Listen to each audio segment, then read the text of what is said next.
नमस्कार दोस्तों, आपका स्वागत है माई विश हॉलीडेज़ के यूट्यूब चैनल में। दोस्तों आज मैं बात करने वाला हूँ थाईलैंड के वीज़ा के रिगार्डिंग। थाईलैंड का भी आपको पता है कि वीज़ा दो तरह का होता है। एक सबसे पहले वीज़ा आप ऑन अराइवल ले सकते हो, सेकंड आप वीज़ा ले सकते हो यहाँ पे दिल्ली में स्टिकर वीज़ा, राइट। आज मैं बात करूँगा स्टिकर वीज़ा के बारे में कि स्टिकर वीज़ा की रिक्वायरमेंट्स क्या क्या है, डॉक्यूमेंटेशन आपको क्या क्या चाहिए, क्या कोविड की वजह से कुछ चेंजेस आए हैं वीज़ा की रिक्वायरमेंट्स में या वीज़ा की फ़ीस में कुछ चेंजेस आए हैं, और ऑन अराइवल वीज़ा में आपको क्या क्या चेंजेस आए हैं। ठीक है, आपको पता ही है कि ऑन अराइवल वीज़ा जो होता है अभी भी 2000 बाट का है, और वहाँ पे क्या होता है कि काफ़ी लंबी लाइन होती है, तो जिसकी वजह से कई ट्रैवलर इंडिया में ही वीज़ा लेना चाहते हैं, प्री डिपार्चर ही वीज़ा ले लेते हैं। जो स्टिकर वीज़ा होता है पासपोर्ट पे आपका स्टैंप होता है। ठीक है, आज इस वीडियो में मैं उसी के रिगार्डिंग बात करने वाला हूँ, आपको पूरे ब्रीफ डिटेल्स बताने वाला हूँ कि किस तरह के डॉक्यूमेंटेशन आपको प्रिपेयर करने हैं और वीज़ा की फ़ीस कितनी है। दोस्तों वीडियो शुरू करने से पहले हमारे चैनल को आप सब्सक्राइब कर देना और बेल आइकन को प्रेस कर देना ताकि आपको लेटेस्ट वीडियो का नोटिफिकेशन सबसे पहले मिल सके। तो चलिए दोस्तों बिना टाइम वेस्ट किए करते हैं वीडियो को स्टार्ट।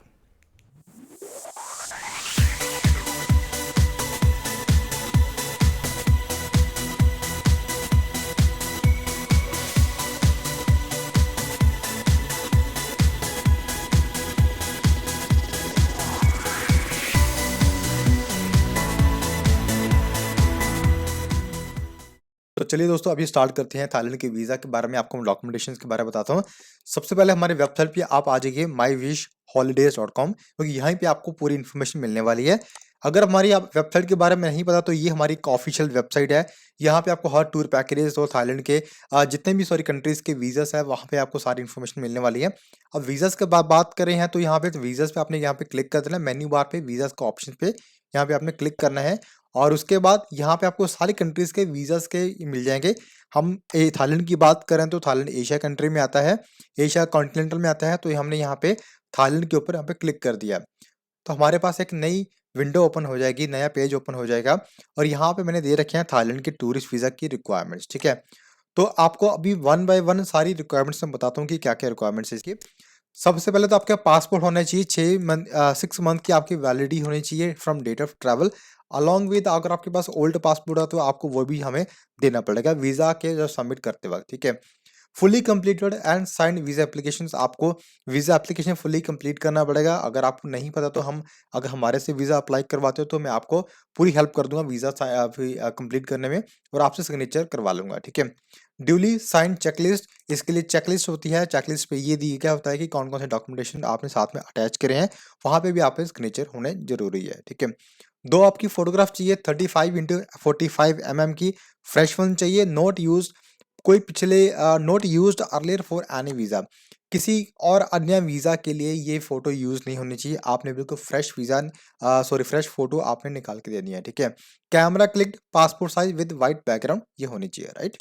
और कवरिंग लेटर जो आपने रॉयल थाई एम्बेसी को सबमिट करना है, कवर लेटर एक लेटर लिखते हैं जिसमें हम रिक्वेस्ट करते हैं कि हमें वीज़ा ग्रांट किया जाए, हमारा पर्पस ऑफ ट्रैवल ये है और हमारी ट्रैवल डेट्स हमारी ये रहेगी। ठीक है, और confirm A ticket in and out, जब आप बैंकॉक अगर आप फुकेट कहीं भी ट्रैवल कर रहे हो थाईलैंड में, तो आपको दिल्ली से या इंडिया से जाने की टिकट और वहाँ से रिटर्न की टिकट आपकी कंफर्म होनी चाहिए। Dummy ticket is not allowed. ठीक है, इसके अगर डमी लगाते हो तो वीज़ा के चांसेस रिजेक्शन होने के चांसेस बढ़ जाते हैं, राइट।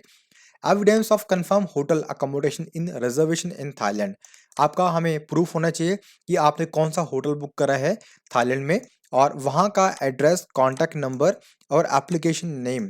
अगर आपका ग्रुप में ट्रैवल है तो आपका एक कवर लेटर होना चाहिए जहाँ पे आपके सारे ग्रुप्स के नाम होने चाहिए, पासपोर्ट के नंबर होने चाहिए, और डेट ऑफ प्लान, आपका प्लान वहाँ पे क्या है, कहाँ पे आपने घूमने जाना है, प्लेस ऑफ स्टे कहाँ पे आपने वहाँ पे ठहरोगे। ठीक है, तो ये तमाम इन्फॉर्मेशन हमें एक लेटर में चाहिए, आप कंफर्मेशन लेटर जो आपका होटल बुकिंग होगा, राइट।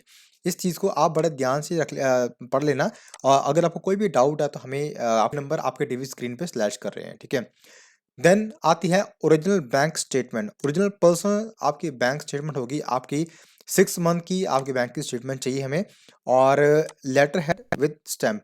जो आपका देखो ये बेसिकली क्या होता है कि आपकी जो 6 मंथ की बैंक की स्टेटमेंट चाहिए, और वहाँ पे जो ऑफिसर होगा HDFC बैंक में, किसी बैंक में आपका ऑफिसर होता है, वहाँ पे उनकी स्टैम्प और सिग्नेचर आपने करवा लेने हैं जो आपकी स्टेटमेंट होगी, दैट्स इट। ठीक है, ट्रैवल मेडिकल इंश्योरेंस आपका होना चाहिए कम से कम 1 लाख USD का, ठीक है।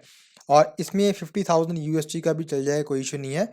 और एक पॉइंट मैं यहाँ पे कवर करना भूल गया बैंक स्टेटमेंट में कि आपका जो बैलेंस होना चाहिए मिनिमम आपका 1 लाख रुपए होना चाहिए, ठीक है। तो ये थोड़ा सा मतलब इंपॉर्टेंट पॉइंट है बैंक के स्टेटमेंट में, आपका 1 लाख रुपए आपका यहाँ पे होना चाहिए कम से कम, ठीक है। यहाँ पे मैं कैटेगरी की बात करूँ, अगर आपका ऑक्यूपेशंस इन केस अगर आप एम्प्लॉय हो, ठीक है, कहीं भी आप जॉब करते हो तो आपका कंपनी की ओरिजिनल NOC लगेगी विद स्टैम्प एंड सिग्नेचर, और पे स्लिप भी आपको देनी पड़ेगी 3 महीने की, ठीक है। तो वहाँ पे अगर आप काम करते हो तो आपको पे स्लिप है जो आपकी, वो भी हमें आप देनी पड़ेगी। वहाँ पे भी जो पे स्लिप भी होती है वो भी कंपनी के लेटर हेड पे आप निकाल के दे सकते हो, कंपनी की स्टैम्प होनी चाहिए। वो काफ़ी इंपॉर्टेंट है क्योंकि इससे थोड़ा सा ये रहता है कि यस आप वहाँ पे काम कर रहे हो, कि फेक डॉक्यूमेंट आपने नहीं लगाया है, ठीक है। In case of applicant is proprietor owner of the company, अगर आप सेल्फ एम्प्लॉय हो कंपनी में, आप एक सिंगल ऑनर हो, पार्टनरशिप नहीं है, तो दोस्तों आपका 2 लेटर पैड्स हमें चाहिए और विद स्टैम्प चाहिए, सिग्नेचर चाहिए, कंपनी की रजिस्ट्रेशन कॉपी चाहिए। जैसे कि आपका लाइसेंस होता है, यहाँ आपका अपना CA से आप लिखवा सकते हो कि आप एक प्रोप्राइटर हो, या आपका एक GST सर्टिफिकेट होता है, तो आप हमें वो प्रोवाइड आप कर सकते हो, ठीक है। अगर आप स्टूडेंट हो तो आपका एक लीव लेटर हमें चाहिए होगा, और आपका report card issued from school, ID card is required, आपका स्कूल का ID कार्ड भी हमें चाहिए। बोनाफाइड स्टूडेंट का भी आप यहाँ पे लेटर हमें दे सकते हैं अपने प्रिंसिपल से लिखवा के, ठीक है। अगर आप रिटायर्ड हो तो आपका पेंशन स्लिप चाहिए फॉर लास्ट 6 मंथ की, अगर आप आर्मी रिटायर हो, ठीक है, तो हमें ये डॉक्यूमेंटेशन भी चाहिए। प्रोसेसिंग टाइम कितना लगता है? मिनिमम 7 to 8 वर्किंग डेज हमें लगेंगे पूरा डॉक्यूमेंटेशन प्रोसेस करने में और आपको रिटर्न हैंड ओवर करने में, ठीक है। तो दोस्तों इसकी जो वीज़ा की फ़ीस है वो आपको मुझे कॉल करनी पड़ेगी, मैं आपको इसकी कॉल पे आपको पूरा वीज़ा की फ़ीस पूरा आपको बता दूंगा कि क्या क्या वीज़ा की फ़ीस है, ठीक है। कुछ ज़्यादा नहीं है, बहुत कम वीज़ा की फ़ीस है।